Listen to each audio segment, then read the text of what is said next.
Baik.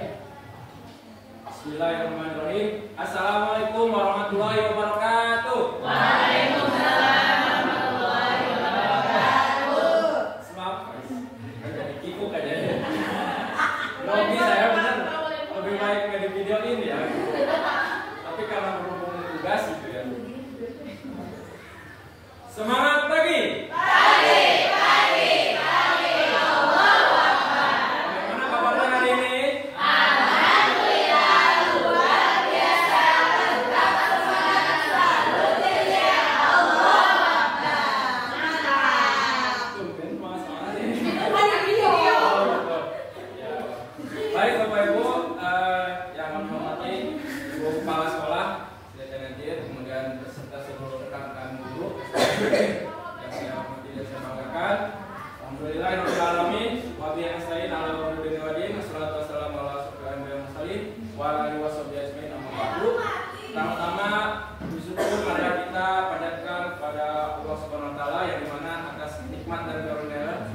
Kita bisa berkumpul kembali di akhir pekan ini dalam rangka agenda pekanan, rapat dan lain-lain.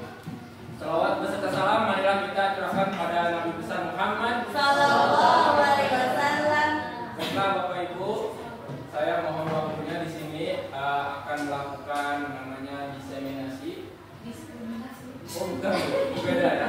Diseminasi terkait dengan materi yang sudah kami pelajari di kegiatan program pendidikan guru penggerak ya. Jadi walaupun memang ini tugas ya, saya sampaikan aja nggak apa ya, terbuka ya. Ini tugas gitu. Tapi kalaupun ini nggak tugas, pasti saya akan sampaikan. Kenapa? Karena materi budaya positif ini sangat penting. Bahkan ketika saya masuk ke materi itu merasa ini ya, merasa dibukakan kembali. Sangat pentingnya materi ini. Bahkan kalau di guru penggerak itu materi 1.4 ini tentang budaya positif itu menjadi materi favorit katanya. Dan bagi saya memang betul materi favorit budaya positif ini karena sangat relate sekali, sangat berhubungan sekali dengan kehidupan sehari-hari di sekolah kita. Persis sekali. Apalagi tadi kan disampaikan tuh permasalahan-permasalahan di kelas tuh, tentang anak seperti ini. Nah ini akan ada hubungannya dengan materi ini tentang budaya positif. Mungkin setelah ini nanti ada sedikit pencerahan lah bagaimana cara menangani anak dan lain-lain ya. Serius sekali ini kayaknya. Apa-apa sambil minum ya, Tapi sebelum kita masuk ke budaya positif ini ya, kita kenalan dulu dengan ya. Pada kenal ya. Semua bisa kan itu ya? Nah, ini ada tujuan pembelajaran kita hari ini. Pertama, rekan-rekan guru dapat memahami dan mengaplikasikan budaya positif di sekolah dengan memahami konsep-konsep inti yang saya sampaikan. Kemudian rekan guru juga dapat membuat kesepakatan dan keyakinan kelas untuk mewujudkan budaya positif di sekolah. Tapi sebelum itu kayaknya kita perlu ice breaking dulu. Iya enggak? Ya. Nah, coba Bapak Ibu tebak ya. Ini gambar kira-kira apa maksudnya dari tebak gambar ini? Kelihatan? Nah, yang nomor 1 nih. 3 akar. 3 Oke, betul. Jawabannya adalah 3 bakar. Karena yang ini 3, T-nya dihilangin jadi 3. Ini akar tambahin B. Yang kedua,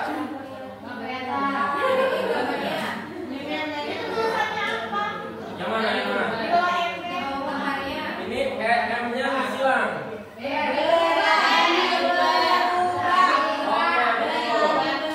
Berani berubah.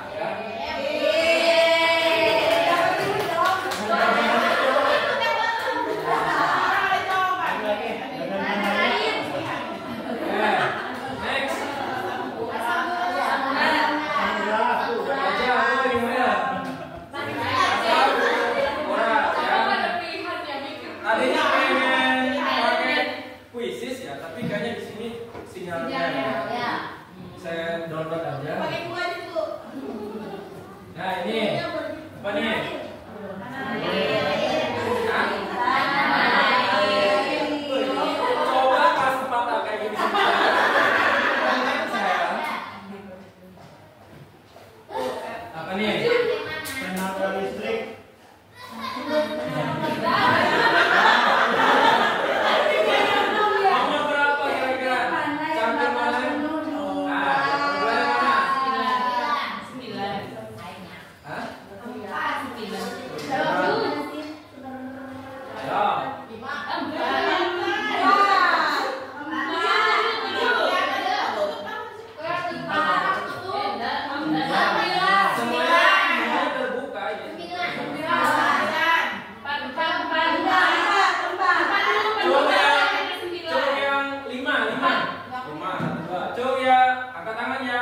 7?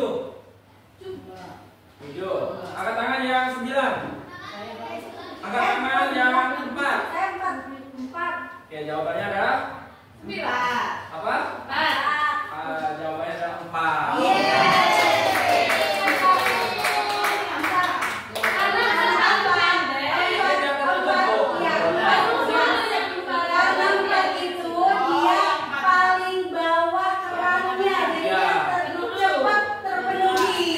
Masih ingat dengan motonya Rucika?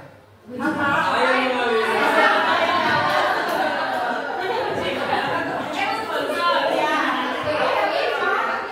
Nah, lanjut. Doraemon suka makan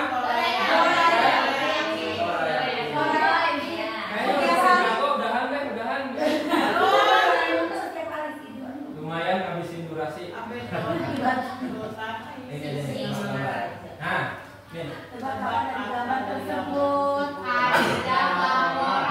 nih. Oke, kaidah laporan ya. Karena ini awalnya di silang. Jadi kaidah laporannya kaknya hilang jadi laporan. Nah, Bapak Ibu mungkin udah ya. Ini hanya contoh aja. Nanti Bapak Ibu bisa praktekkan ini di kelas. Kalau misalkan pakai PowerPoint kayak gini, boleh pakai print kertas juga boleh. Atau lebih bagus lagi pakai krisis atau Kahoot ya, Jamboard, Padlet ya. Banyak sih aplikasi yang berbasis pembelajaran berbasis digital ya. Kalau misalkan krisisnya kan sekarang mah lebih fleksibel lagi, bisa pakai paper note ya, yang pakai kertas itu, nah itu lebih enak tuh. Saya sudah aplikasikan loh, karena tuh ribu heboh di kelas menjadi aktif ya. Baik Bapak Ibu, kita lanjut ya. Setelah speaking kok jadi lemes. Kita lanjutkan. Nah ini adalah materi pembelajaran yang sudah kami pelajari selama di paket modul 1 ini. Jadi ada 4 ya materi yang sudah kita pelajari. Sama ada filosofi pendidikan Ki Hajar Dewantara, kemudian nilai dan peran guru penggerak, ada visi guru penggerak dan budaya positif. Mungkin kalau yang minggu lalu pas saya pendampingan individu kan ada tuh 5 guru yang itu udah mengenal nih yang dari 1 ke 3 ini, karena kemarin juga sempat presentasi kan yang materi 1 dan 3 ini sampai dengan visi guru penggerak. Nah sekarang saya akan menyampaikan materi berbagi ya terkait dengan materi tentang budaya positif. Nah, budaya positif. Apa sih budaya positif itu? Ada yang bisa memberikan pendapat atau gagasan tentang budaya positif itu apa? Kebiasaan baik. Terus? Karakter yang baik. Karakter baik. Oke, terus? Lingkungan yang baik. Lingkungan yang baik. Oke. Negatif. Oke, ada lagi? Ya, betul Bapak Ibu. Semua tadi yang disampaikan itu sudah termasuk semuanya ya. Nah, budaya positif di sekolah adalah nilai-nilai, keyakinan-keyakinan, dan kebiasaan-kebiasaan di sekolah yang berpihak pada murid agar murid dapat berkembang menjadi pribadi yang kritis, penuh hormat, dan bertanggung jawab. Ini adalah budaya positif. Nah, Bapak Ibu, karena itu pendidikan kita ini sudah ditimbukan dengan ini nih. Pendidikan yang berpihak pada murid, ya, itu adalah filosofi Ki Hajar Dewantara, ya, filosofi Ki Hajar Dewantara. Kenapa? Jadi sedikit mengulas dari materi filosofi pendidikan Ki Hajar Dewantara bahwa Ki Hajar Dewantara menyampaikan tujuan dari pendidikan itu adalah menuntun tumbuh kembangnya anak kita sesuai dengan kodratnya masing-masing hingga dia bisa berguna bagi dirinya sendiri dan masyarakat dan lingkungan.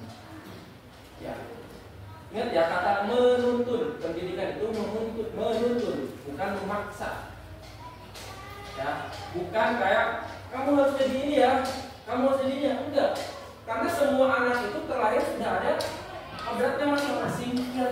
Ya, makanya kalau kita bisa masih mengeluh, anak saya kurang ini, sekarang sekali bahwa dari sananya, dari Sang Pencipta, dari Allah itu sudah memberikan anak itu kelebihan dan kekurangannya masing-masing. Tugas kita sebagai pendidik, sebagai guru adalah menuntun mereka tuh agar bisa mengarahkan kepada hal-hal yang positif dan dia bisa mencapai tujuannya yang ingin dia lakukan sehingga dia bisa menjadi pribadi yang berguna bagi dirinya sendiri dan masyarakat dan lingkungan. Seperti itu. Ya, jadi kita merubah mindset, open mindset ya, bahwa anak itu harus mengikuti kita. Tapi kita itu menuntun sekarang ya, menuntun bagaimana anak ada yang dia jagonya kinestetik, audio, visual dan lain-lain. Kita tuntun dengan gaya belajar seperti itu. Ya, makanya kalau ada film, kita kan sering nonton film tuh kayak Idiot. Tahu film Idiot? Tahu. Kan ada 3 orang itu kan, Raju, Ancaudas itu ya. Kalau nggak salah satu lagi siapa tuh Pak. Nah yang Raju itu kalau nggak salah dia tuh sebetulnya dalam dirinya itu dia tuh pengen sekali berbakatnya itu jadi fotografer, ya nggak? Dia tuh suka fotografer, tapi sama orang tuanya dipaksa masuk teknik. Iya. Dia tuh nolak di hatinya, nolak sebetulnya. Makanya kuliahnya kayak gitu, nggak bener gitu. Beda dengan si Rancodas, memang dari awalnya udah cerdas gitu, dan dia udah punya bakat gitu, bahkan bisa ngalahin dosen. Nah, kalau yang ini dia tuh nggak mau sebetulnya kuliah teknik, pengennya kuliah fotografer, tapi dipaksa masuk kuliah teknik. Akhirnya seperti itu, dan akhirnya disadarkanlah orang si Rancodas itu, namanya paham, akhirnya dia yang tekniknya itu dia fokus di fotografi dan memang bagus-bagus pokoknya. Nah itulah pendidikan itu seperti itu, jangan menuntun ya. Nah kembali lagi kepada budaya positif ya. Sebagai seorang guru, maka kita harus menciptakan budaya positif agar terciptanya sekolah yang nyaman, aman dan berpihak kepada murid. Ya, jadi tujuannya budaya positif ini adalah ini agar terciptanya sekolah yang nyaman, aman dan berpihak pada murid. Siapa sih yang gak mau sekolahnya itu aman, nyaman gitu, ramah, tenang gitu, tentram? Emang ada orang tua yang ketika kita wawancara, saya mah terserah lah sekolahnya mau ngapain gitu, ngapain kan, mau gak nyaman terserah, enggak kan, pasti saya mau percaya sama Najir karena di Najir pasti sekolahnya aman, nyaman. Maka ketika anaknya kesandung kasus, saya mau kiranya di Najir itu aman-aman aja kata gitu. Bu kata saya, di mana juga nggak ada bu, kadang ada aja yang namanya ya. Iya banyak kayak gitu ya kan. Ya kita juga punya anak ya, pasti gitu pengen anak itu sekolahnya nyaman, aman gitu kan. Tadi itu berpihak pada murid. Nah, untuk mewujudkan ini, maka kita harus memahami konsep-konsep inti yang ada di budaya positif ini. Yang pertama ada disiplin positif, ya. Kemudian motivasi perilaku manusia. Ini ada hukuman dan penghargaan. Posisi kontrol restitusi, kemudian ada keyakinan sekolah atau kelas, ada segitiga restitusi. Asing nggak dengan bahasa ini? Asing sekali ya, sama saya juga pas awal-awal, udah luar biasa. Satu paket modul biasanya cuma 1 pembahasan, ini langsung 6 pembahasan ya. Tapi alhamdulillah, ini sangat relate sekali dengan kehidupan kita di sekolah ya. Baik, ada pertanyaan pemantik dulu nih. Hukuman dapat mendisiplinkan anak, setuju atau tidak? Saya ya. Betul. Saya ya. Oke, setuju? Setuju? Baik. Hukumannya apa dulu? Ya, oke. Lanjut ya. Pemberian hukuman dengan hal positif seperti membaca atau membersihkan halaman sekolah dapat meningkatkan disiplin anak. Betul atau tidak? Setuju atau tidak? Setuju? Baik. Bapak, kamu serius-serius amat, ini bukan ujian ya. Santai aja, saling terbuka aja. Memberi penghargaan dapat meningkatkan motivasi belajar anak. Betul. Oke. Ada lagi?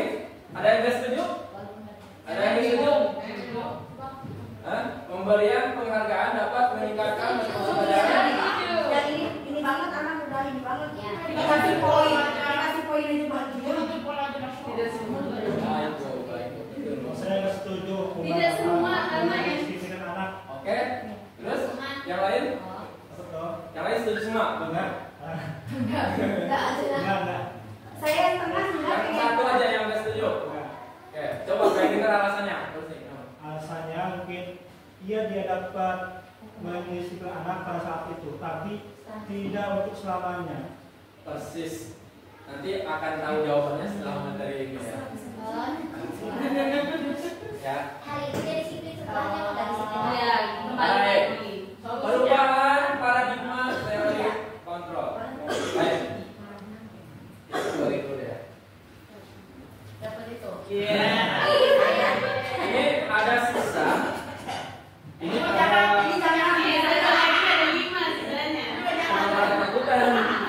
ini ada sisa 3. Kira-kira kepada siapa saya harus memberikannya? Bukain jalan.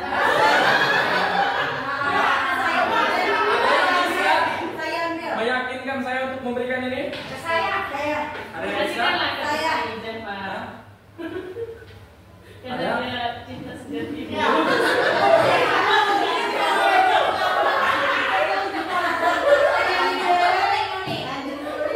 Baik. Jadi Bapak Ibu, ya, saya ini bisa saja memberikan ke siapapun, gitu. Atau ke, ya ataupun tidak memberikannya bisa. Kenapa? Ya itu paradigma kontrol kita ubah. Jadi yang bisa mengontrol kita itu adalah diri kita sendiri. Gitu. Kalaupun nanti misalkan saya ini berhasil memberikan kepada Bu Mira, pasti akan ada alasannya kan? Misalkan Bu Mira ini kasihan gak sebulan gak beli. Misalkan gitu, maka saya berikan. Itu adalah namanya paradigma kontrol. Jadi kita masing-masing ini mempunyai kontrol. Siapa yang mengontrol? Diri kita sendiri. Jadi kita jangan beranggapan bahwa kita itu bisa mengontrol orang lain. Tidak. Karena yang mengontrol kita adalah diri kita sendiri, dan orang lain juga yang mengontrolnya ya dia sendiri. Kita tidak bisa mengontrol orang lain, gitu. Ya. Kalau dulu itu kita anggapannya bahwa kita tuh bisa memaksa orang untuk melakukan apa yang kita inginkan. Itu tidak bisa, Bu. Itu sudah ada penelitiannya, itu memang bisa. Hasilnya tuh ya rasa maksimal, gak sesuai gitu. Jadi kita berubah paradigmanya bahwa yang bisa mengontrol diri kita sendiri adalah ya kita sendiri. Gitu. Ini contohnya nih, ya ilusi guru mengontrol murid, no, ya bahwa guru tidak bisa mengontrol murid. Ya. Kemudian bahwa kritik dan membuat orang merasa bersalah dapat menguatkan karakter, ya atau tidak? Tidak, Bu. Ya nanti akan ada penjelasannya. Kemudian semua penguatan positif efektif dan bermanfaat. Ya. Ya. Kemudian ilusi bahwa orang dewasa memiliki hak untuk memaksa. No. Nah, itu. Ya. Jangan mentang-mentang dia kakak kelas, jangan mentang dia lebih tua, seenaknya, malas segala macam itu nggak bisa. Ya memang dia nanti akan mengasihi memberi, tapi dalam hati nggak sepenuhnya, dia menolak sepenuhnya. Ya. Nah, itu adalah teori kontrol. Ya. Kita harus ubah sekarang paradigmanya dari teori stimulus respon menjadi teori kontrol. Ini perbandingan perbedaannya. Kita mencoba mengubah orang agar berpandangan sama dengan kita. Padahal itu sulit ya, tidak bisa. Karena pandangan itu berbeda-beda, pemikiran kita beda-beda.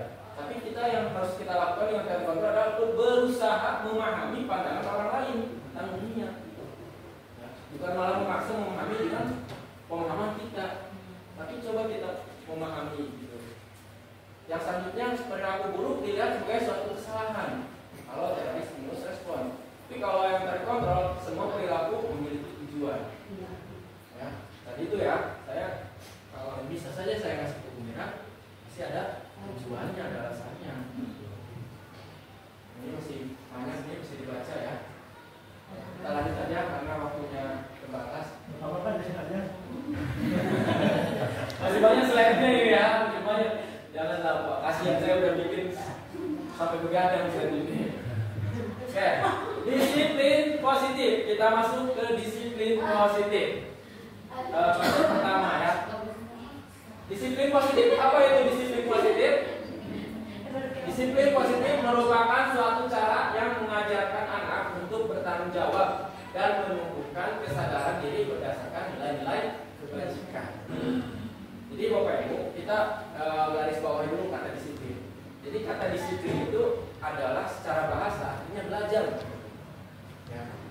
Kadang kita tuh salah pemahaman, miskonsepsi. Disiplin itu artinya nurut gitu. Padahal bukan. Disiplin itu artinya adalah belajar. Makanya kalau ada bahasa di perkuliahan itu, kamu mau multidisiplinnya apa? Artinya jurusannya apa? Gitu. Jadi jurusan itu kayak disiplin itu artinya jurusan atau pembelajarannya apa? Jadi disiplin itu artinya adalah belajar. Di sini itu disiplin positif merupakan suatu cara yang mengajarkan anak untuk bertanggung jawab dan menumbuhkan kesadaran diri berdasarkan nilai-nilai kebajikan. Nah, ini. Boleh bertanya dulu? Ya? Boleh bertanya? Boleh.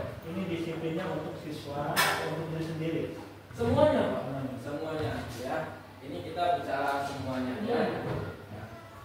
Termasuk kita sendiri juga di sini, ya. Nanti akan tahu lah nanti setelah materi ini akan ada, oh saya juga seperti ini ternyata, oh anak kita juga seperti ini, oh murid kita seperti ini. Kemudian disiplin diri dapat membuat murid memahami dan menyadari berdasarkan motivasi internal. Ingat ya, motivasi internal, bukan akibat paksaan, pujian ataupun hukuman. Nah itu ya pertanyaan pemantik tuh. Hukuman dapat membuat anak lebih disiplin. Bisa, tapi ada tapinya. Tapi kita disiplin positif ini adalah tujuannya adalah motivasi internal. Ya. Penerapan disiplin positif dipraktikkan untuk menghasilkan murid-murid yang berkarakter, disiplin, santun, jujur, peduli, dan bertanggung jawab. Ya. Bertanggung jawab, fokus katanya adalah bertanggung jawab. Tanggung jawab pada siapa? Pada dirinya sendiri, bukan pada orang lain. Nah, tadi kan ada nilai-nilai kebajikan nih, nilai-nilai kebajikan berdasarkan nilai-nilai kebajikan. Nilai-nilai kebajikan itu apa sih? Nilai-nilai kebajikan adalah sifat-sifat positif manusia yang merupakan tujuan mulia yang ingin dicapai setiap individu. Nilai-nilai tersebut bersifat universal dan lintas bahasa, suku, bangsa, agama maupun latar belakang. Jadi simpelnya gini, nilai-nilai kebajikan itu hal-hal positif aja. Misalkan sopan, santun, komitmen, terus menghargai. Ya yang simpel-simpel aja nih, kayak gini nih. Tuh, ya. Contohnya banyak sekali, itu ada ribuan ya kata-kata nilai-nilai kebajikan. Ini yang ditunjukkan ini adalah nilai-nilai kebajikan berdasarkan profil pelajar Pancasila. Kita juga bisa tuh pakai ada smile ini. Smile itu sebetulnya adalah nilai-nilai kebajikan. Soleh, itu kan nilai kebajikan kan? Muslim, intelektual, leadership, nilai kebajikan. Nah, itu yang harusnya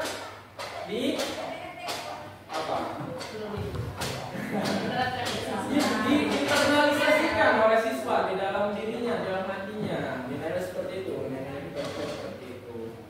Ya, Bapak Ibu. Bagaimana? Sampai sini masih belum ngebul ya, belum ya? Belum. Malah makin penasaran. Baik. Motivasi perilaku manusia. Ingat ya, tadi saya bilang saya aja bisa saja saya ini memberikan minuman ini bisa, cuma karena ada alasannya atau ada motivasinya. Ya, ada motivasinya. Motif bahasanya ya. Motifnya apa? Kalau misalkan ada anak-anak mungkin lagi musimnya cinta-cintaan gitu ya. Dia tiba-tiba baik apa misalnya? Pasti ada motifnya. Pengen win. Seperti itu ada motif gitu ya. Nah, motivasi itu terbagi menjadi dua, Ibu. Motivasi ekstrinsik dan intrinsik. Ekstrinsik itu yang dari luar. Kalau intrinsik itu yang dari dalam diri kita. Maka yang kita upayakan itu harusnya yang mana? Ekstrinsik atau intrinsik? Intrinsik. Ya, motivasi intrinsik. Itu contohnya seperti apa? Seperti ini. Ada 3 motivasi perilaku manusia. Yang pertama untuk menghindari ketidaknyamanan atau hukuman. Ini masuknya ke eksternal, ekstrinsik ya. Yang kedua, untuk mendapatkan imbalan dari orang lain. Tuh. Ya. Ini masuk ke kategori eksternal atau ekstrinsik. Ya. Yang ketiga, untuk menghargai diri sendiri. Ya, ini masuknya ke motivasi internal. Ya, ini yang harus kita capai, ini tujuan dari disiplin positif. Yang nomor 3 ini. Dia melakukan seperti itu ya karena ingin menghargai dirinya sendiri. Misalkan saya akan memberikan kepada pemirsa, kenapa? Karena saya percaya dengan berbagi maka saya akan menjadi pribadi yang lebih baik. Gitu. Nah, nilai kebijakannya ada, nilai kebajikannya apa? Berbagi. Gitu. Bukan karena saya kasih pemirsa lah, biar kelihatan baik. Gitu. Nah, itu pengen dipuji. Nah, ini maksudnya mendapatkan imbalan dari orang lain kayak gitu ya. Atau takut gitu kalau nggak dikasih nanti saya nggak ditemuin sama pemirsa dari ini yang jadi yang harus kita tumbuhkan motivasinya adalah nomor 3. Sebetulnya ini ada aja biasanya ya motivasi yang 1 dan 2 ini ada, tapi ini hanya akan bertahan untuk sementara. Ya, orang hanya akan melakukan hal tersebut ya karena takut dihukum atau takut nggak dapat apa-apa. Tapi kalau misalnya dia sudah motivasinya untuk dirinya sendiri, apapun itu pasti dia akan lakukan untuk dirinya sendiri. Sampai sini kira-kira masih penasaran? Iya. Nah, Bapak Ibu, tadi yang dibahas ya, 5 kebutuhan dasar manusia. Ada 5 kebutuhan dasar manusia ya. Yang pertama bertahan hidup. Ya, yang pertama adalah bertahan hidup. Bagaimana sih bertahan hidup itu? Nih, yang bersifat fisiologis, fisik, ya, untuk bertahan hidup. Misalnya makanan ya, pakaian, istirahat, tempat berlindung, keamanan dan kesehatan. Saya sambil lihat cintekan. Nah, kalau kita melihat anak yang punya kebutuhan hidupnya di bertahan hidup, bagaimana cara untuk menanganinya? Ya. Caranya adalah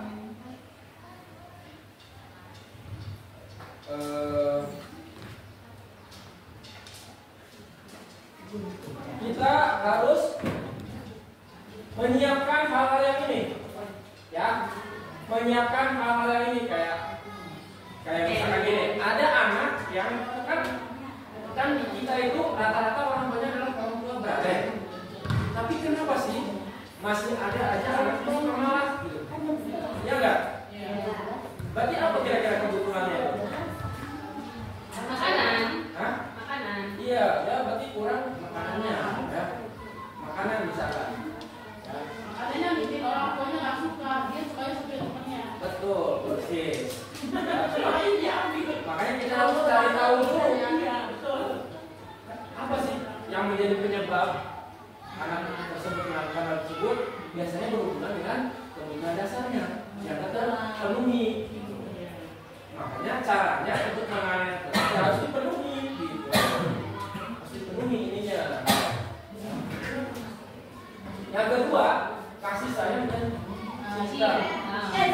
Maaf, kasih sayang. Ya tahu lah. Keluarga banyak ya. Adalah kebutuhan psikologis seperti rasa ingin diterima, dipedulikan, berbagi, bekerja sama, menjadi bagian dari suatu kelompok, dikasihi, mengasihi, disayangi, menyayangi. Nah, kalau ada anak yang nakal, ini jangan dijauhi, tapi kita deketin. Karena siapa tahu dia memang guna kasih sayang. Ya. Ya, silakan. Kalau lagi misalkan lagi kerja kelompok gitu ya, jadi bikin kelompok, kan si teman-teman juga udah tahu tuh kalau dia itu orang yang usia lagi nggak mau jahit. Kenapa kamu sama itu? Gimana tuh ini? Ya sebenarnya kita juga udah berusaha ngasih arahan bahwasanya sama teman kalau ini ya kalau nggak bisa diajarin.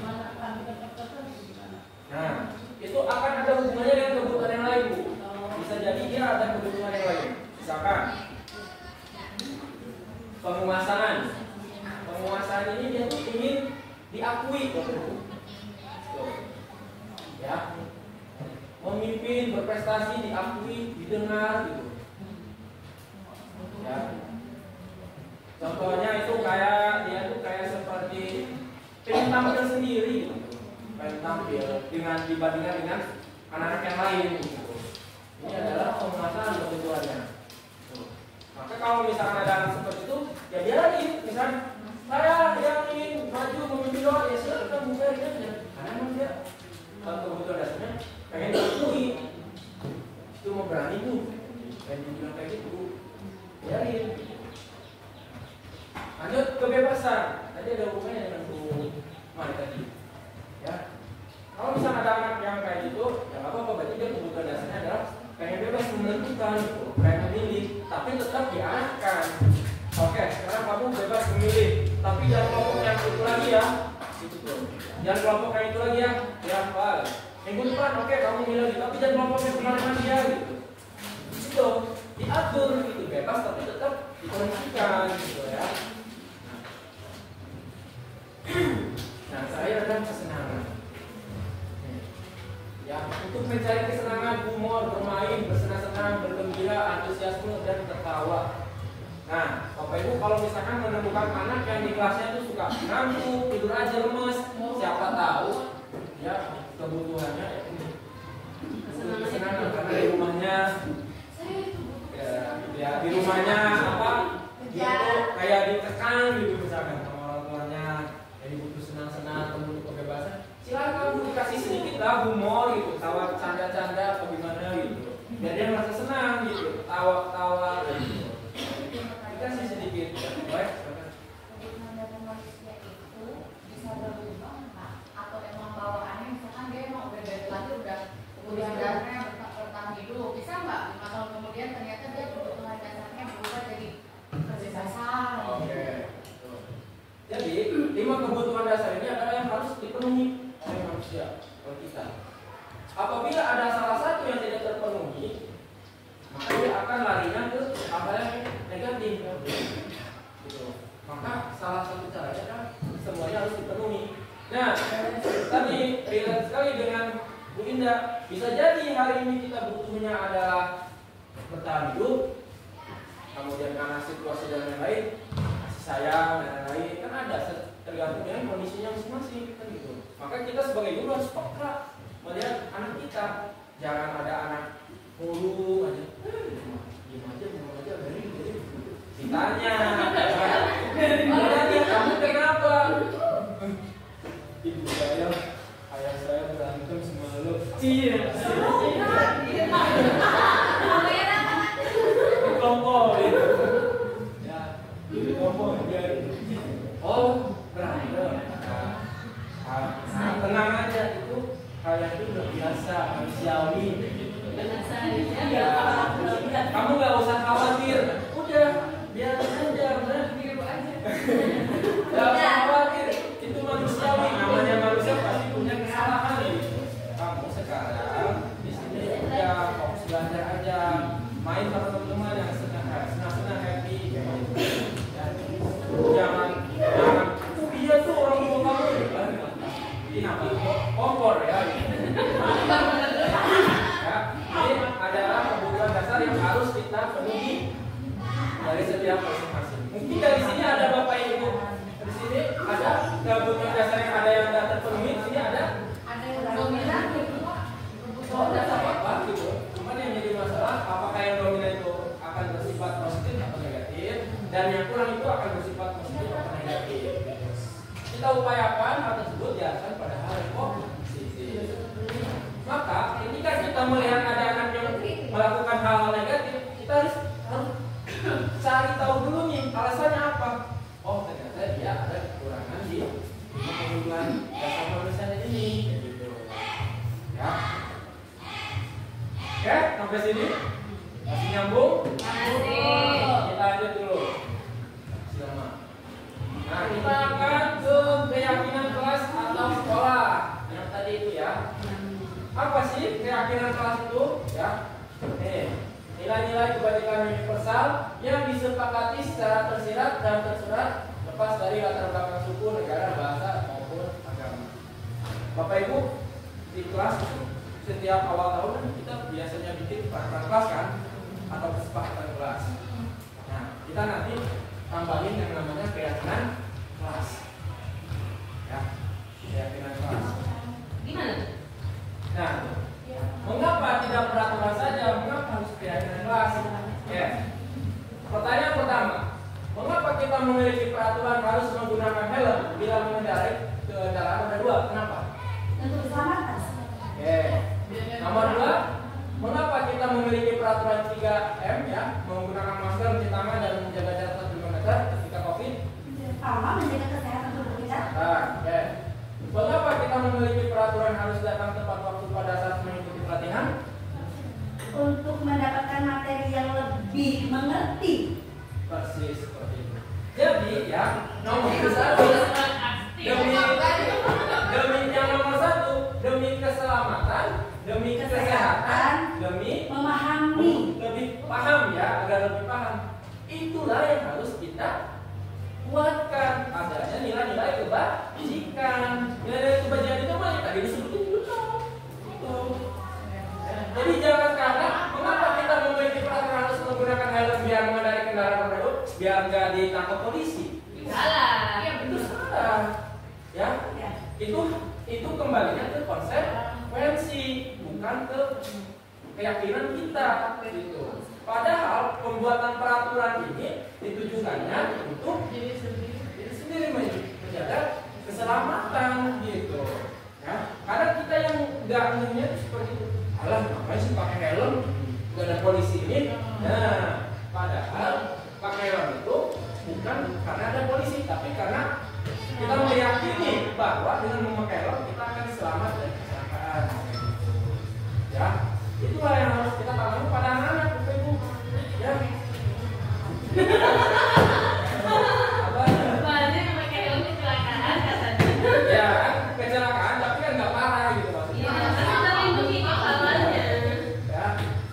Kita yakini aja dulu ya. Kita yakini masa ini dulu. Ya. Lanjut. Nah, ini kalau ini untuk mendukung motivasi listrik kembali ke nilai-nilai keyakinan lebih menggerakkan seorang dibandingkan mengikuti serangkaian peraturan-peraturan. Dengan menonjolkan keyakinan-keyakinan tersebut, orang itu lebih akan merasa tergerak gitu hatinya karena mengikuti nilai-nilai tersebut dibanding dengan peraturan-peraturan tersebut.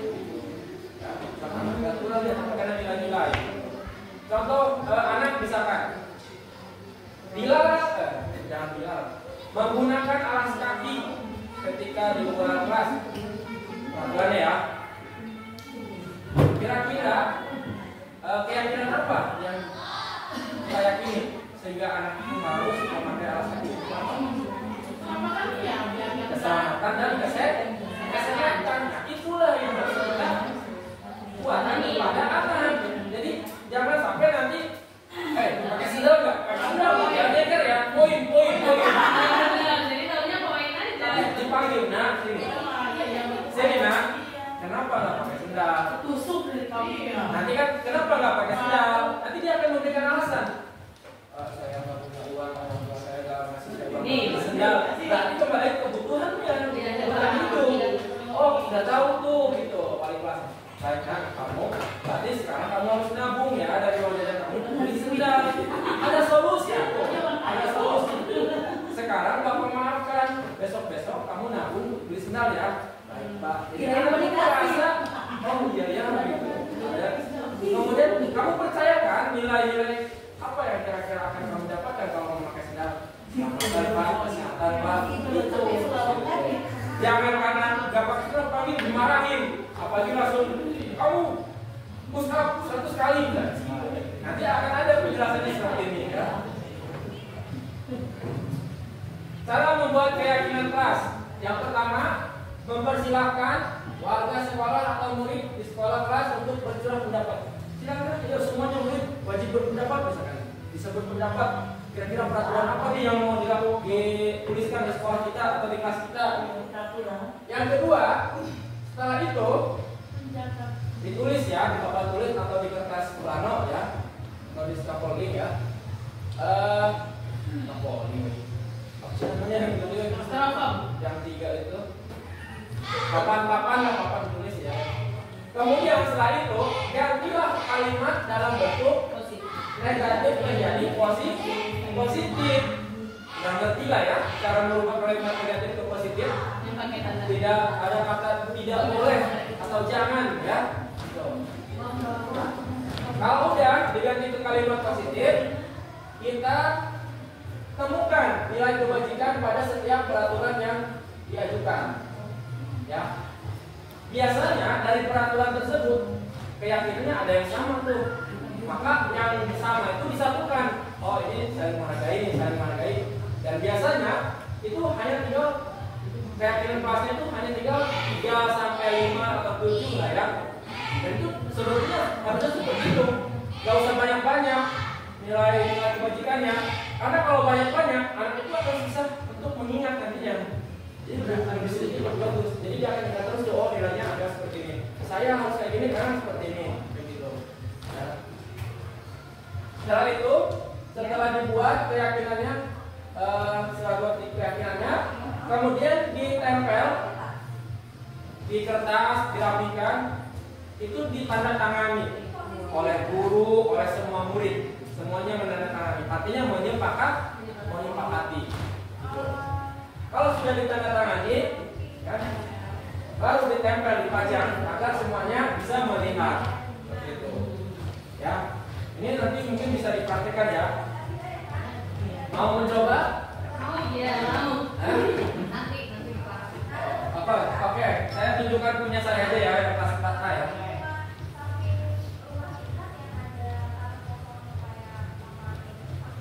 Nah, ini punya kelas 4A. Masuk tepat waktu, melaksanakan tata tertib sekolah, menjaga kebersihan kelas, saling menghormati teman, tidak boleh membuli. Kemudian tidak boleh makan ketika belajar. Kiri Pak, Kenapa tidak? Sabar. Kasih lihat dari teman. Tidak boleh berisik, dilarang tidur ketika belajar, tidak boleh nyeker. Bagi yang tidak piket didenda 2.000. Ini tahap pertama, Bapak Ibu. Menulis dulu semua. Oh ya, Curahan kalimat ditulis dulu, ditampung dulu semua. Setelah ditulis, tahap kedua diganti menjadi kalimat positif. Oh, ya, tidak boleh membuli, jadinya menjadi perbuatan membuli, gitu. Ya, saling menghormati teman, kebersihan. Jadi nggak kata makan pada waktu dan tempatnya, tadi kan tidak boleh makan ketika belajar kan? Diganti jadi kalimat positif. Ya, gitu. Kemudian mengerjakan tugas dengan baik, menjaga ketenangan kelas, kan tadi tidak boleh berisik kan? Maksudnya menjaga ketenangan kelas, menghindari tidur ketika belajar, menggunakan alas kaki. Bagi yang tidak piket, ya itu tambahan ya. Nah, sekarang kita cari nih keyakinannya nih, masuk tepat waktu, kira-kira keyakinan apa yang kita disiplin atau komitmen ya. Komitmen terhadap waktu. Laksanakan tata tertib. Masih tadi itu ya komitmen ya. Kita komitmen terhadap peraturan yang kita buat gitu ya. Menjaga kebersihan kelas apa? Kesehatan dan kebersihan. Saling menghormati teman. Jadi saling menghargai ya. Menjauhi perbuatan membuli. Keyakinan kelasnya apa? Keyakinan nilai-nilainya. Nanti saya. Ya, berarti saling menghormati ya, saling menghargai ya. Nah, masih sama nih. Makan pada waktu dan tepatnya. Disiplin atau komitmen. Ya. Kemudian mengerjakan tugas dengan baik. Disiplin juga atau komitmen. Menjaga ketenangan kelas. Saling menghargai. Menghindari tidur ketika belajar. Disiplin atau komitmen. Kemudian alas kaki itu kesehatan. Nah, Itu ekonomi. ekonomi kereta. Maka nilai-nilai kebajikannya, keyakinan kelas kita tinggal segini tadi disamakan. Kesehatan dan kebersihan saling menghargai. Udah, ini keyakinan kelas yang harus kita Jadi cari. peraturannya ini. Yang sama-sama nilainya disamakan aja gitu. Maka tinggal ditambah segede-gedenya di kelas bahwa kita sudah meyakini kelas kita akan lebih komitmen lagi menjaga kesehatan dan kebersihan, saling menghargai sesama teman. Bagusan aku 4B, 4A. Iya. Jadi makin makan Juga. Ya. Padahal itu. Iya, teman-teman tetap aja gitu. Nah itu ya, nanti mungkin bisa praktekkan di kelas masing-masing ya. Setelah ini kan udah ada tuh peraturannya, nanti dibuat dulu dengan kalimat positif. Nanti kalau udah ada kalimat positif, mencari keyakinan apa, ini bisa bukan. Gitu. Ya. Coba dipraktekkan ya, semoga ini akan lebih baik lagi, terutama terhadap anak-anak yang masih banyak bermasalah. Baik, hukuman, konsekuensi, dan restitusi. Kita akan coba main games dulu.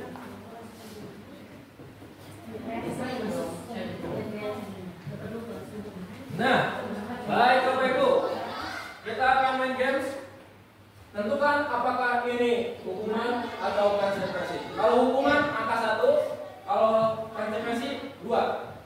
Ini bukan kampanye ya, karena belum pilkada. 1, 2. Kalau hukuman angkat tangan 1 yang nomor 1, kalau konsekuensi 2. Oke. Nomor 1.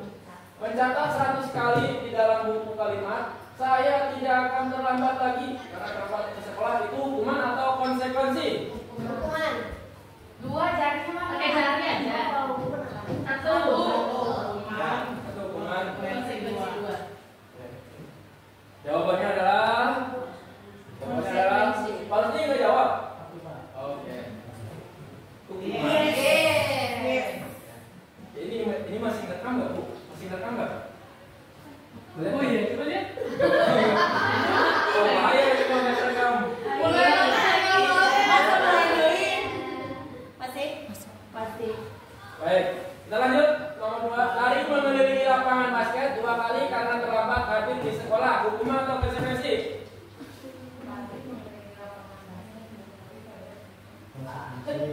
Coba. Jawabannya adalah hukuman. Dapat. Ini kalau misalkan terlambatnya ketika jam kerja orang, lalu dibilang. Iya. Murid diminta untuk push up 15 kali karena tidak menggunakan masker di sekolah. Hukuman atau konsekuensi? Hukuman. Menggantikan kertas tugas teman yang telah dicoret-coret. Hukuman atau konsekuensi? Oke, kerja.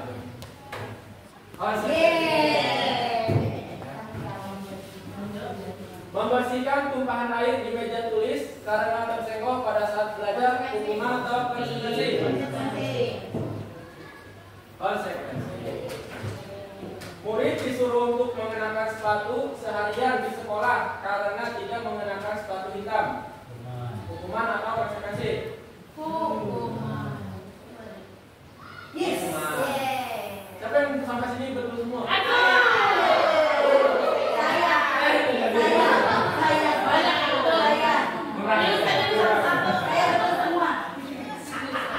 Terakhir. Lari mengelilingi lapangan basket 2 kali karena terlambat 10 menit untuk pelajaran.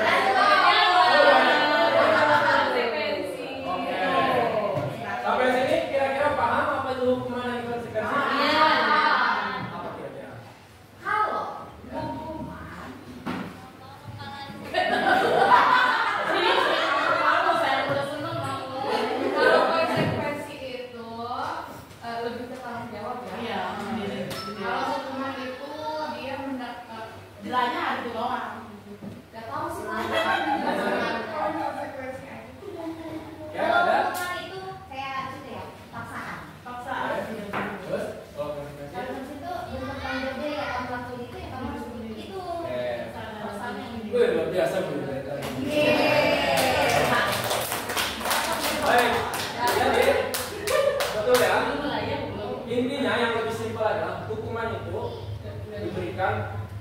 spontan pada saat itu juga.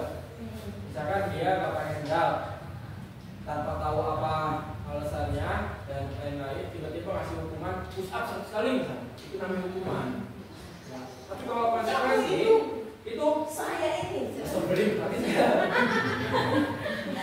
kalau konsekuensi itu kesepakatan bersama. Jadi anak itu udah tahu. Sadar diri sendiri. Iya, jadi sudah ada sosialisasi, sudah bikin peraturan yang bareng. Jadi udah tahu kalau dia melakukan tersebut dia akan dapat ini kayak gitu. Kemudian kalau hukuman itu nggak logis, nggak nyambung. Kalau konsekuensi nyambung. Atau kayak tadi ya. Kalau ini kan konsekuensi kenapa? Karena dia nyambung, pelajaran PJOK ya lari. Tapi kalau misalkan bukan pelajaran PJOK, tiba-tiba suruh push up, suruh lari, itu namanya menghukum. Nah, ini baru hukuman dan konsekuensi. Tambah lagi restitusi. Habis. Beda slide. Nah, Lagi ya, guys. itu. Kalau hukuman sesuatu yang menyakitkan, aku pasti akan vokasi. Kalau konsekuensi ya harus terjadi seperti itu karena sudah tahu kalau dia melanggar ini dia dapat konsekuensi ini. Membuat anak sakit, membuat anak merasa tidak nyaman. Kalau ini sakitnya lama, ya membekas. Kalau itu konsekuensinya pendek. Tapi ada yang nggak membuat sakit ada. Nah, itu. Nah, itu betul ya, paksaan tuh.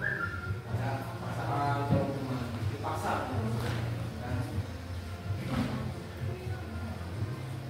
Nah, ada tambahannya nih, restitusi.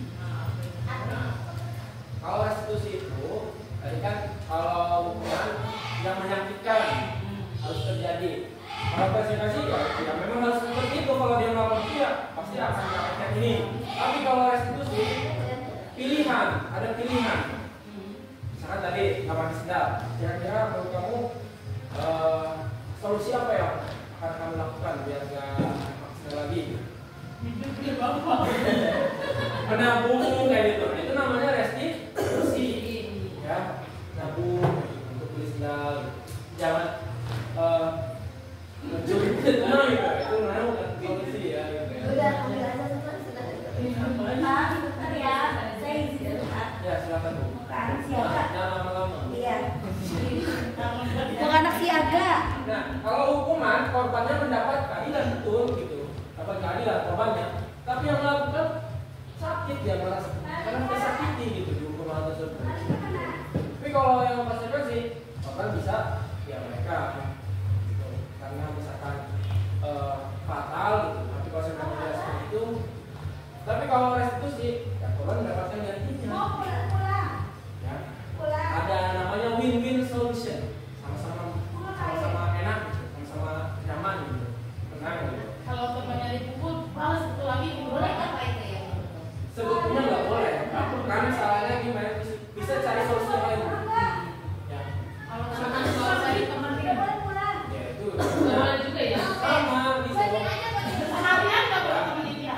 Ya, jangan. Itu namanya menunjukkan hal yang negatif malah. Ya. Cari solusi yang lain. Tanyakan kepada yang pelaku tersebut. Kira-kira untuk menebus kesalahan kamu apa yang kamu lakukan? Ya. Kira-kira ya. Kalau kata si anaknya ini, saya akan sebagai permintaan maaf saya akan menraktir kamu ke kantin. Ya silakan. Terus kata si korbannya, gimana setuju? Setuju. Ya udah ikut. Udah terserah. Yang penting si korban dan si pelaku sama-sama enak, sama-sama nyaman. Gitu. Ya. Nah, kalau hukuman itu agresif, pasif, mengikat ya. Kalau konsekuensi hanya bertahan dalam jangka waktu pendek. Tapi kalau restitusi masalahnya kan terpecahkan, ada solusi. Ya. Dan ingat ya, di sini kalau kita melakukan pemberian hukuman itu adalah identifikasi gagal ya. Kalau kita gagal. Tapi kalau misalkan konsekuensi itu netral. Kalau misalkan restitusi itu positif, sangat dianjurkan. Ya, sangat dianjurkan untuk melakukan restitusi.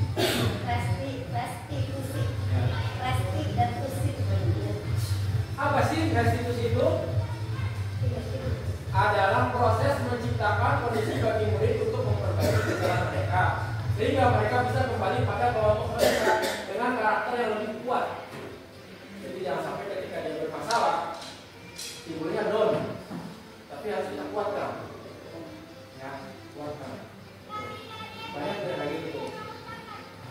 Karena dia melakukan kesalahan, akhirnya disalah-salahin sama kita, orang tua sama guru. Akhirnya dia merasa dipojokkan.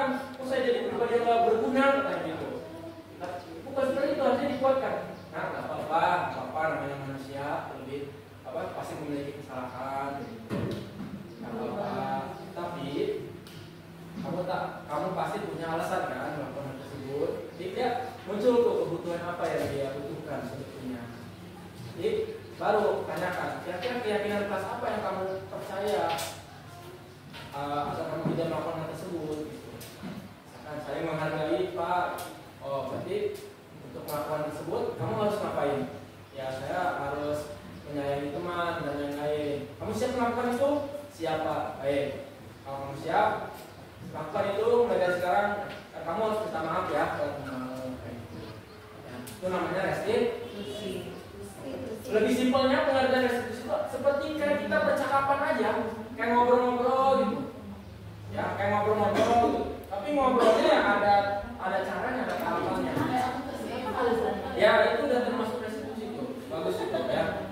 Mungkin bahasanya ya nanti bahasanya nggak mirip-mirip amat lah, boleh dikembangkan dengan masing-masing ya. Tapi tahapannya ada itu dalam restitusi itu ya, ada restitusi. Dan kalau kemarin kita udah pelatihan sama Bu siapa tuh yang terkait dengan yang apa namanya pengasuhan ya, teori pengasuhan. Ya, itu juga kita gunakan tuh. Kalau ngobrol itu nggak boleh saling berhadapan gitu, harus di samping gitu ya. Seperti kita apa namanya, jangan seperti kayak polisi kata gitu, interogasi dan lain. Sama anak kecil juga berlaku ya? Iya. Ya. Saya mau sholat. Kalau nggak sholat nggak benar. Hukuman apa tadi? Restitusi.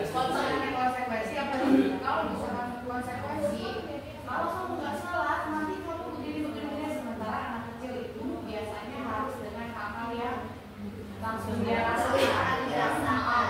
Konkret. Nggak bisa tuh kayaknya pakai apa? Pahala dosa tapi mereka nggak ngerasain itu. Nah itu harusnya pakai apa? Kalau dosa sih pakai hukuman, tapi kalau misalkan dari sini kan nggak boleh pakai hukuman. Tapi saya Bukan hukuman sih, bisa lebih ke solusi. Misalkan gini, anak-anak, tahu nggak kita itu sholatnya itu harus benar kan? Percaya nggak? Yakin nggak? Yakin.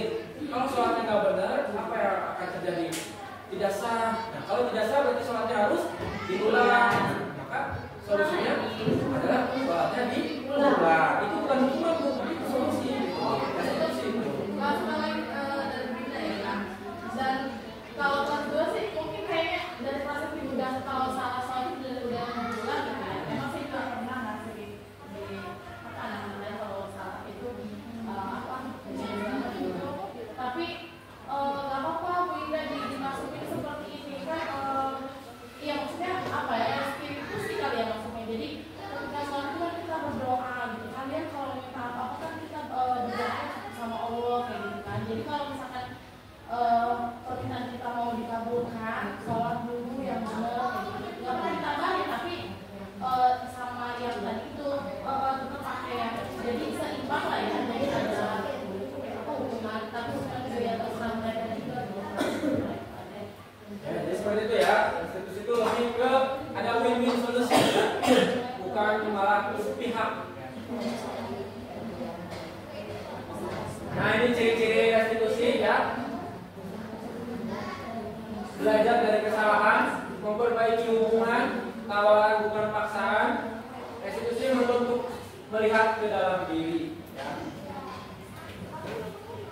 Nah ini posisi kontrol restitusi. Ada 5 posisi kontrol restitusi. Penghukum, pembuat rasa bersalah, teman, pemantau, manajer. Kira-kira nih, nanti saya jelasin satu-satu kira-kira posisi kontrol apa yang sering dilakukan oleh Bapak Ibu semua. Ya. Pertama, penghukum. Penghukum itu dia itu kasar ya, anak nakal, itu namanya hukum. Kenapa? Karena menghardiknya. Udah bilang tuh dia anak nakal, itu udah parah itu. Ya, kalau itu akan menyakiti hatinya. Ya, ya, itu nggak boleh betul. Itu udah menghukum. Dia udah melabeli bahwa anak itu anaknya nakal. Udah menghukum tanpa dia harus menjadikan hukumannya apa. Ya, itu ada contoh penghukum. Nah, guru itu nggak boleh. Jadi ada yang seperti itu? Tidak. Ada sih kadang. Kalau udah tingkat atas kesabaran kita tuh. Ya. Itu akhirnya kita keluar lah. Tapi itu sangat jarang sekali. Ya, guru memang banyak ujiannya ya. Ya. Dan kalau udah puncak itu kesabaran kita. Ya, membuat rasa bersalah. Sering. Membuat rasa bersalah itu jadi anak itu kayak bersalah gitu kalau nggak ngelakuin. Contoh, kenapa sih kamu tidur terus? Kamu nggak kasihan sama bapak? Bapak tuh mulai cerita, capek gitu. Bapak tidak capek loh ngejelasin ke kamu tapi kamu tidur terus. Iya pak, maafin ya pak. Jadi itu kayak disalahin, jadi merasa bersalah dia ya. Ini jangan seperti itu ya. Kemudian kayak gini lagi, kamu nggak kasihan sama bapak? Nanti bapak bisa ditegur loh sama kepala sekolah. Hah? Nggak boleh. Nggak boleh. Kalau gini gimana? Karena masih tidur kan orang tuanya harus sekolah ke sininya. Sama itu. Nanti ya ada ya. Apa yang lain ya? Dengerin. Ada yang teman itu dia merasa dekat gitu ya. Jadi antara murid dan guru itu dan jadi teman sehingga anak tuh sering bergantung pada guru tersebut. Jadi kayak gurunya itu memberikan angin segar terus gitu. Udah, kamu gak usah ngerjain, bapak aja sini ngerjain. Jangan dulu, jadi harus memberikan kesempatan. Jadi ketika kalau gurunya itu nggak ada, si anak tersebut jadinya nggak akan ngerjain apapun gitu. Karena kita tergantungan sama guru tersebut gitu. Ya. Kemudian ini biasanya teman itu ada di kelas kecil ya, keseringannya ya. Karena dekat, kemudian ya namanya masih anak-anak ya suka bergantung pada gurunya gitu. Pemantau, kalau pemantau itu dia itu gini. Ayo, nggak pakai sendal kan? Nggak tahu hukumannya? Poin. Udah selesai. Gitu. Jadi hanya menegur gitu, tanpa melakukan hal apapun. Itu namanya memantau doang gitu. Ya, sering nggak kayak gitu?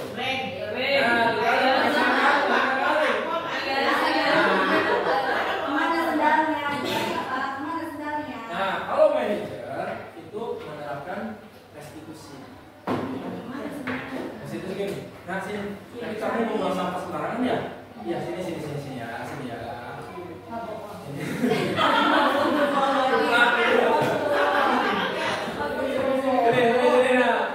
Baik, ini ya, sini.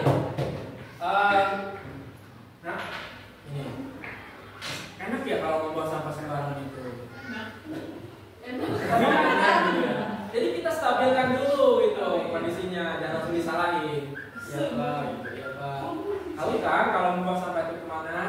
Ke tempat sampah pak. Terus kenapa kamu membuang sampahnya ke tempat sampah? Ya pak, soalnya jauh tempat sampahnya. Kan udah ketahuan alasannya. Bahwa dia butuh tempat sampah yang dekat. Penuhin.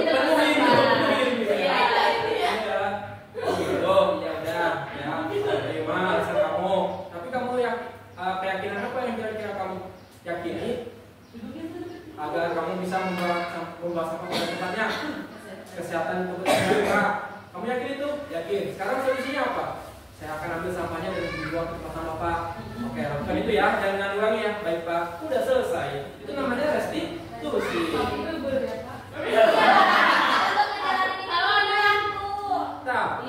Iya, tapi itu kan lebih mengenal ke anak dibandingkannya bahasa apa nih? Catat. Apa sih power itu? Itu baru satu anak. Yang melakukan 10 anak ya satu-satu. Ya bisa. Iya. Ya kan harus satu, panggil aja semua. Jadi gini, gak ditegur apa gitu, kumpulin siapa nih kelihatannya nanti bareng-bareng gitu, bareng-bareng tanyain alasannya satu, kenapa kamu gitu. Alasan biasa, semangat. Coba deh, enak ya. Jadi kelas 3 udah patuh gitu ya, kalau itu dari kelas 1. Nah ini udah dibagi-bagi. Ini adalah identitas gagal. Kalau kita sudah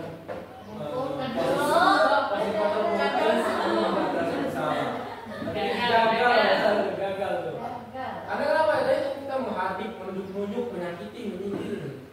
Ya, kalau yang punten membuat rasa bersalah. Tuh, ibu kecewa sama kamu nggak bisa bantu ibu. Kamu nggak bisa baca.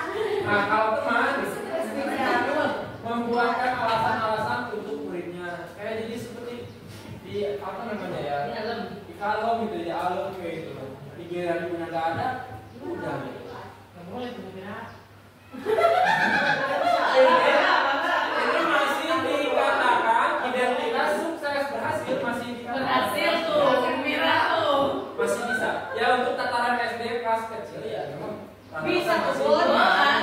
teman. Cuma tadi itu kan Manja, ketika Gembira nggak masuk sekolah, kelasnya dia acak-acakan. Iya. Iya gitu ya. Kemudian pemantau, dia hanya menghitung dan mengukur, kan? Tahu kan peraturannya apa? Tahu nggak? Tahu ya udah. Tahu kan ya udah. Gitu doang. Tapi kalau manajer, dia nanya-nanya dulu, mengajukan pertanyaan ini. Dan dia menerapkan namanya yaitu segitiga restitusi. Segitiga. Tahapan restitusinya ada tadi. Pertama, tadi tuh menstabilkan identitas dulu tuh, dia diademin dulu tuh, tenangin dulu tuh ya. Kemudian validasi tindakan yang salah, menanyakan keyakinan. Saya kemarin terlalu ini ya, dengan kasusnya ketika Dapi itu sama Almi dan lain. Mamanya cerita, Almi pulang langsung nangis pak gitu. Terus mau gimana? Ya udah saya biarin aja dulu katanya gitu. Artinya kalau saya marahin malah lebih ini katanya. Itu udah bagus tuh gitu. Jadi distabilin dulu. Ya udah, nggak apa-apa, gitu. tenang gitu. Nggak apa-apa, semua orang tuh bisa melakukan kesalahan gitu. Tenang, nggak apa. Gitu. Jadi jangan udah salah dia merasa bersalah gitu ya. Tapi disudutkan lagi, kamu seharusnya nggak usah begini. Wah itu pada situ sih namanya itu. Anak tuh jadi lebih, oh orang tua saya kayak gini ya, guru saya kayak gini ya, saya kayak gitu. Ya.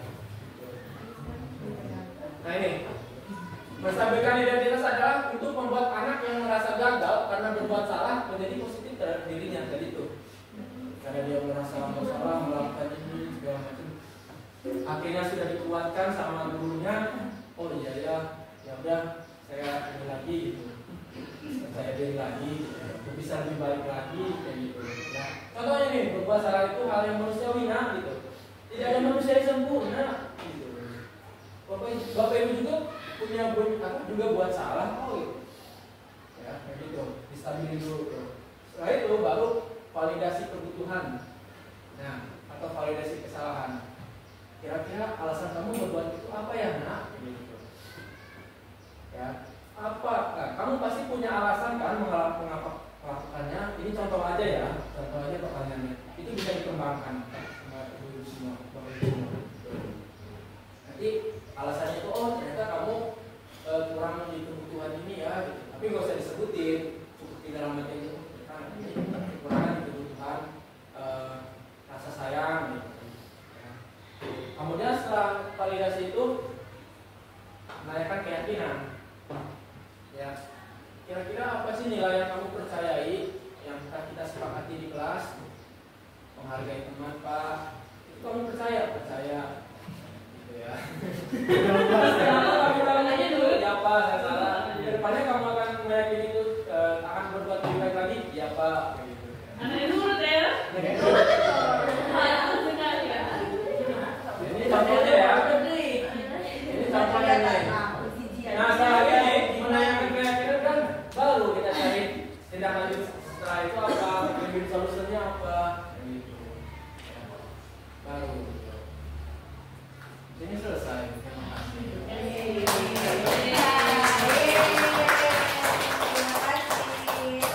Nih contoh restitusinya ya. Kedengeran nggak? Kurang. Kayaknya di situ ya. Itu ada spek ya.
Restitusi malah males beneran.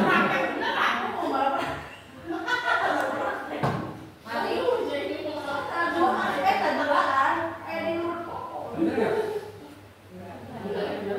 Karena suatu hari aku di rumah Peker, nyeker.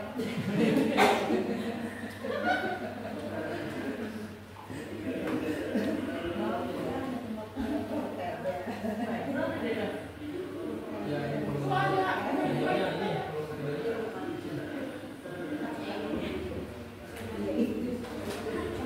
ini udah menstabilkan intensitas dulu nih.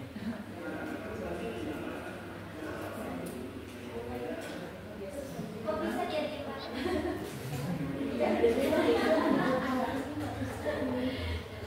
Oke, saya jelasin aja ya. Jadi ceritanya Ayas ini suka tidur di kelas. Kemudian saya panggil, saya tanya-tanya, kenapa kamu tidur di kelas? Ya Pak, saya ngantuk. Terus saya stabilin dulu nih identitasnya. Ayas, nggak apa-apa, tidur itu memang kebutuhan hidup ya. Semua banyak selalu tidur gitu. Bapak juga sering tidur gitu. Tapi kan kita harus tahu kapan waktunya tidur. Kamu pasti punya alasan kan kenapa kamu tidur gitu. Berkata saya, iya Pak, karena saya semalam begadang. Apa yang kamu lakukan sehingga kamu begadang? Main game Pak sampai jam 12. Itu, bukan tuh dia kesalahannya. Ternyata dia main game. Nah, kemudian kira-kira kamu tahu nggak jam waktu tidur itu bagusnya jam berapa? Enggak Pak. Jadi dia nggak tahu tuh kebutuhan istirahatnya dia nggak menentu. Maka saya kasih tahu kamu harusnya tidurnya maksimal jam 8 ya setiap malam. Tahu tuh. Nah sekarang keyakinan kelas apa yang kamu sepakati tapi kamu langgar? Komitmen terhadap waktu Pak, waktunya belajar tapi tidur. Nah habis itu kira-kira solusinya apa? Baik Pak, saya akan mengatur waktu saya lagi untuk tidurnya agar lebih tepat dan tidak akan begadang lagi. Baik kamu lakukan ya yang kamu ucapkan ya Pak. Itu contoh restitusi. Baik Bapak Ibu, seperti itu materi yang alhamdulillah dapat saya bagikan ya kepada Bapak semua. Sampai sini ada pertanyaan? Kayaknya nggak ada ya. Kayaknya nggak ada ya. Ada masih ada pembahasan ya? Banyak kan? Iya. Sampai 5 ya boleh. Ya, tadi kelamaan di evaluasi. Baik, Bapak Ibu terima kasih yang sudah mendengarkan. Ya, terima kasih.